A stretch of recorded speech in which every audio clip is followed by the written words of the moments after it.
Kamal Haasan Crazy மோகன் காம்பினேஷனில் வந்து காமெடி படங்களை நம்மளால் மறக்கவே முடியாது. அந்த படங்களுடைய டைலாக் ரொம்பவே யூனிக்காக இருக்கும். கிரேசி மோகன் மற்ற நடிகர்களுக்கு டைலாக் செய்திருந்தாலும் கமல்ஹாசனோட காம்பினேஷனில் அது ஒரு தனி மேஜிக்காக மாறும். ஆனால் கமல்ஹாசனே ஒரு நல்ல டைலாக் ரைட்டர். அவர் எழுதுகிற டைலாக் ரொம்ப டீப்பாக ஒரு பெரிய அர்த்தத்தோடு இருக்கும். இந்த எபிசோடில் அப்படி கமல்ஹாசன் எழுதின சில வசனங்களை பார்க்க போகிறோம். உலகநாயகன் அப்படின்னு அழைக்கப்படுற கமல்ஹாசனுடைய டைலாக்ஸை அவருடைய உலகநாயகன் டைலாக்லேருந்து ஆரம்பிக்கலாம். தசாவதாரம் படத்தில் மணல் கொலைக்கு எதிராக போராடிட்டு இருக்கிற வின்சென்ட் பூவராகவன் அப்படின்னு கேரக்டர் நடிச்சிருப்பார் கமல்ஹாசன். அப்போது மணல் கொலையில் ஈடுபட்டு இருக்கிற பி வாசு கமல்ஹாசனை பார்த்து உலகத்தை ஒத்தாளா காப்பாத்துறதுக்கு நீ என்ன உலக நாயகனா அப்படின்னு கேட்பேன். சும்மா உலகன்னு பேசிட்டு இருக்கிய, உலகத்தை ஒத்தால காப்பாத்த நீ என்ன உலக நாயகனா? ஆமலை தம்பி, நான் உலக நாயகன் தான். நான் மட்டுமில்ல மக்களே, 4 கோடி விந்துல ஒண்ணு மட்டும் பொழைச்சு உயிரா பிறந்து வாரமே அந்த ஒவ்வொரு உயிருமே உலக நாயகன் தான். விந்தணுக்கள்ல கிட்டத்தட்ட 4 கோடி செல்கள் இருக்கும். அந்த 4 கோடியில ஒண்ணு தான் கருமுட்டைக்குள்ள போய் உயிரா வெளியே வரும். அப்படி பிறக்கிற ஒவ்வொரு உயிரும் கிட்டத்தட்ட 4 கோடி பேர்கிட்ட போட்டி போட்டு பிறந்து வர்றதாம். அப்படி போட்டி போட்டு வர எல்லாருமே யூனிக்கானவங்க தான் அப்படிங்கிறத இந்த டைலாக்ல சொல்லியிருப்பார் கமல்ஹாசன். ஸ்டூபிட் காமன் மேனா கமல்ஹாசன் நடிச்ச ஒரு படம் தான் உன்னை போல் ஒருவர். எ வென்ஸ்டே அப்படிங்கிற ஹிந்தி படத்தோட ரீமேக்கான இந்த படத்துல நஸ்ருதீன் ஷா பண்ண கேரக்டரை தமிழ்ல பண்ணியிருப்பார் கமல்ஹாசன். ஒரிஜினலை விட இந்த படத்துல நிறைய டைலாக்ஸை கமல்ஹாசன் ஆட் பண்ணியிருப்பார். இந்த படத்தோட ஹைலைட்டு போலீஸ் ஆஃபீஸர் நடிச்சிருக்க மோகன்லால். 2 மிகப்பெரிய நடிகர்களுக்கு இடையே நடக்கக்கூடிய ஒரு கான்வர்சேஷன் தான் மொத்த படமே. அந்த படத்தில் வரக்கூடிய ஒரு டைலாக், உன்னை பற்றி எல்லா விஷயமும் எங்களுக்கு தெரியும், உன்னுடைய இடது கை எழுதுகிற பழக்கம் வரைக்கும் அப்படின்னு மோகன்லால் சொல்லுவார்.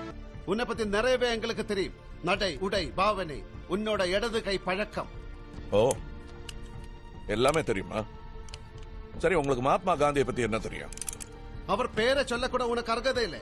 உங்களுக்கு இருக்கான்னு வேற எவனுக்கு இருக்கு? காந்தியார் 2 கையாலும் எழுதுவார் தெரியுமா? He was ambidextrous. Unfortunately, I'm his fan too. எனக்கும் இடது வலது பேதம் கிடையாது. ஆனா அது எழுதும்போது மட்டும்தான். அரசியல்ல வலதுசாரி இடதுசாரி அப்படின்னு கட்சிகள் பிரிக்கப்பட்டிருக்கும்.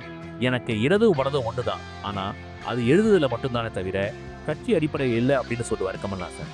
தன்னை ஒரு இடதுசாரி ஆதரவாளரா அடிக்கடி கமல்ஹாசன் சொல்றத நாம இங்க நோட் பண்ண வேண்டிய ஒரு விஷயம். அடுத்ததா நம்ம பார்க்க போறது உத்தம வில்லன் படத்துல இருக்கக்கூடிய ஒரு டைலாக். இந்த சீன்ல கமல்ஹாசன் எம்.எஸ். பாஸ்கர் திட்டுவார். அதுக்கு எம்.எஸ். பாஸ்கர், கோவிச்சுக்காதீங்க, எறும்பும் தன் கையால என்ஜான், எனக்கும் சுயமரியாதை இருக்கு அப்படின்னு சொல்லுவார். எறும்பும் தன் கையால என்ஜான் அப்படிங்கிறது ஔவையாரோட டைலாக். எல்லா உயிரினங்களையும் தங்களோட கையால் அளந்து பார்க்கும் பொழுது 8 ஜான் இருக்கும், மனுஷன் உட்பட. அதுதான் ஔவையார் எறும்பும் தன் கையால் என்ஜான் அப்படின்னு சொல்றாங்க. எறும்புடைய கையை வச்சு அளந்து பார்த்தா 8 ஜான் இருக்கும். இந்த வசனத்தை எனக்கும் சுயமரியாதை இருக்கு அப்படின்னு சொல்ற ஒரு இடத்துல புகுத்தி இருப்பார் கமல்ஹாசன். அடுத்ததான் விரும்மாண்டி படத்துல இருந்து ஒரு டைலாக். இந்த படம் ஷூட்டிங் போயிட்டு இருக்கும் பொழுது இந்த படத்தோட டைட்டில் சண்டியர்.